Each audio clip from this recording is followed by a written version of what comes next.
Tom Homan, Trump's border czar, the guy that looks like an ugly, angry baby. He's always complaining and you can tell that he's like spitting when he's talking. Anyways, he just said something that should stop people cold. All right.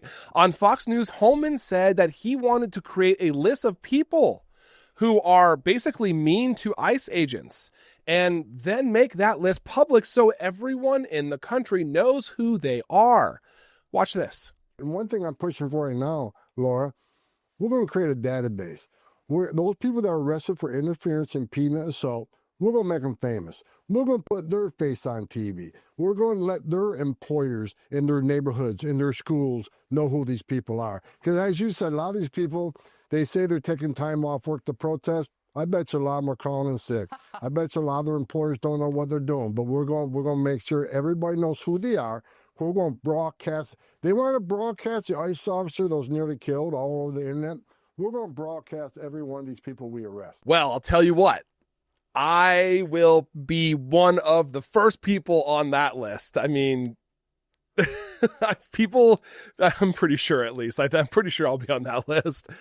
People hear that and think, okay, he's just, talking tough and spitting. But once you slow down, guys, and think about what he's actually threatening, this gets very dangerous. Okay. Let's be clear about what he said and what he did not say. He did not say that people committing crimes. He did not say people assaulting officers. He said people who are basically mean to ICE agents. So here's the part that people are missing. And once you guys see this, I feel like everything will change. Okay. I mean, being mean is not a crime. Criticizing the government is not illegal. Protesting federal agents is not illegal. Those are First Amendment rights.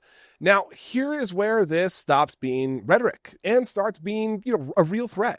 When a senior government official talks about doxing Americans publicly, exposing their identities, that is not law enforcement. That is intimidation. And this is where it stops being about ICE and starts being about silencing dissent, because doxing doesn't need arrests to work. I mean, it works through fear. So think about what happens if your name ends up on a public list created by the federal government. You could face harassment, threats, job consequences, violence, retaliation from extremists. And none of that requires a warrant. None of it requires due process. None of it requires proof of wrongdoing. We can't even stop here, guys. I mean, there's so much more to go over. I mean, there is no law in this country that says you must be polite to federal agents or cops for that matter. You can't protest government actions. You can't criticize ICE. You lose your rights for being loud or angry. The Constitution does not say free speech unless agents don't like it. Now you're thinking he can't do that. Why not?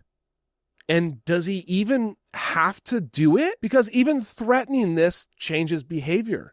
When people believe their names could be put on a government list, that they could be publicly, targeted, that they could face retaliation, they stop protesting. They stop speaking. They stay home, and that's the point. You don't need mass arrest if you can scare people into silence. This matters right now because we are watching a shift. Government officials are no longer just enforcing laws. They are warning Americans not to criticize them. That is not democracy. That is authoritarianism. Once the government starts threatening to publicly target, critics, the line between law enforcement and political intimidation basically just disappears. Okay? Period.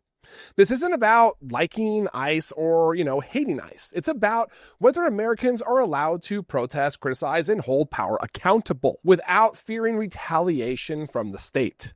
And once people start, self-censoring out of fear, the damage is done.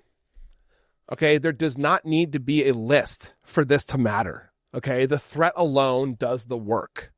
The line crossed here is clear. We are, moving from enforcing the law to threatening Americans for exercising free speech. People think this is just talk, but history shows us that when leaders threaten to expose and punish critics, silence follows. Not because the laws change, but because fear did. And once fear replaces free speech, say bye-bye to any form of American freedom. Thank you for watching. I am Jared Zisser, and this is Ring of Fire. Please like, comment, and subscribe, and turn on notifications to make sure you are informed about everything important in progressive politics today. And if you are looking for fact-based independent reporting all day, every day, follow me here on Instagram or here on Facebook. See you in the next video.